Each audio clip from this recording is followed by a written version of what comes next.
Allez, on continue la matinale. Je suis maintenant avec Thomas Dussert. Thomas, bonjour. Bonjour Frédéric. Thomas, vous êtes membre de la direction d'Urban Premium.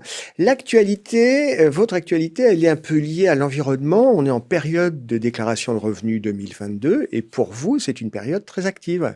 C'est une période très active. Tous les ans, au mois d'avril, l'ensemble des contribuables vont déclarer leurs revenus 2022. Et c'est le moment pour nous de mettre en avant notre gamme de SCPI résidentiels qui offre un avantage fiscal.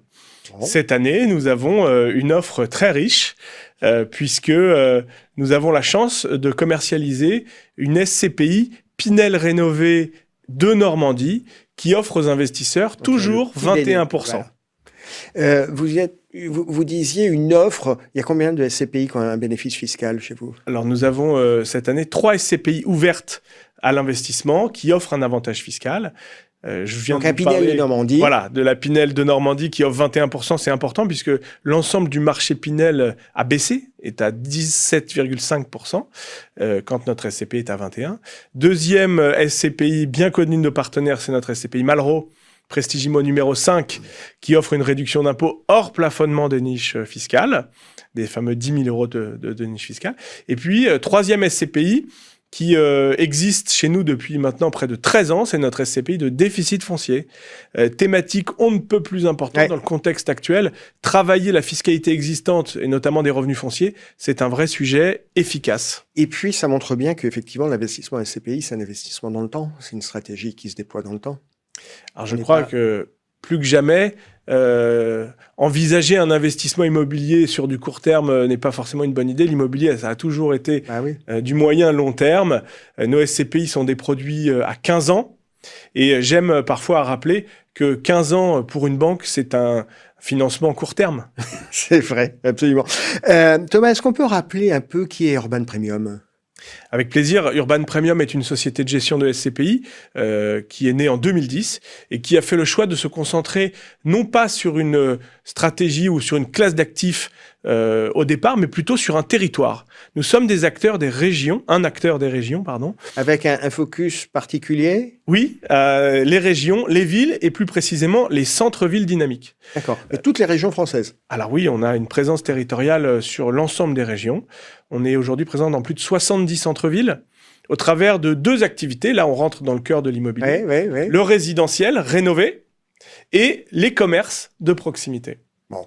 Le commerce, on a dit beaucoup de choses, souvenez-vous, avec le Covid, comme quoi le commerce était mort, qu'on allait voir ce qu'on allait voir. Vous avez une analyse plus nuancée. Alors, on a vécu des choses intéressantes avec le Covid sur le commerce. On a fait naître, nous, une SCPI de rendement Urban Cœur Commerce juste avant le Covid. Donc, on a un petit peu analysé, sans avoir beaucoup de commerce en portefeuille à l'époque, ce qui était plutôt confortable, ce qui s'est passé. Finalement, ça s'est bien passé. Et je crois que ce commerce bashing est un peu derrière nous. Au contraire, dans le contexte actuel d'augmentation des taux, on voit que le commerce revient. Alors, et puis, la réalité, c'est que c'est un mix. C'est qu'il y a du e-commerce et puis du commerce de proximité, du commerce physique. Alors oui, je crois que ce soit la grande distrib ou le e-commerce, ce sont 2 activités qui n'ont jamais tué le commerce de proximité. Au contraire, il y a un retour du besoin des gens de proximité, de conseil. Et je crois que tous nos commerces alimentaires, de santé ou encore de services se comportent très bien sur notre SCPI qui affiche des performances intéressantes. Les perspectives sur le résidentiel ? Alors sur le résidentiel, je peux vous parler par exemple des dernières expertises de nos SCPI. On a un patrimoine en région, en cœur de ville, rénové parfaitement, qui d'ailleurs anticipe depuis 13 ans l'évolution des normes énergétiques, puisque nous, on est article 8 sur notre gamme de SCPI, en tout cas en Pinel et en déficit foncier. Et aujourd'hui, notre gamme n'a pas subi de baisse en termes d'expertise au 31 décembre et affiche notamment des DPE en majorité C, avec parfois des lots en B ou en D. Donc, on a anticipé tout cela et ça se ressent dès maintenant dans les valorisations. D'accord. Parce qu'on lit parfois dans la presse qu'avec la hausse des taux d'intérêt sur l'immobilier résidentiel, l'immobilier direct des particuliers, et on assiste à des tensions.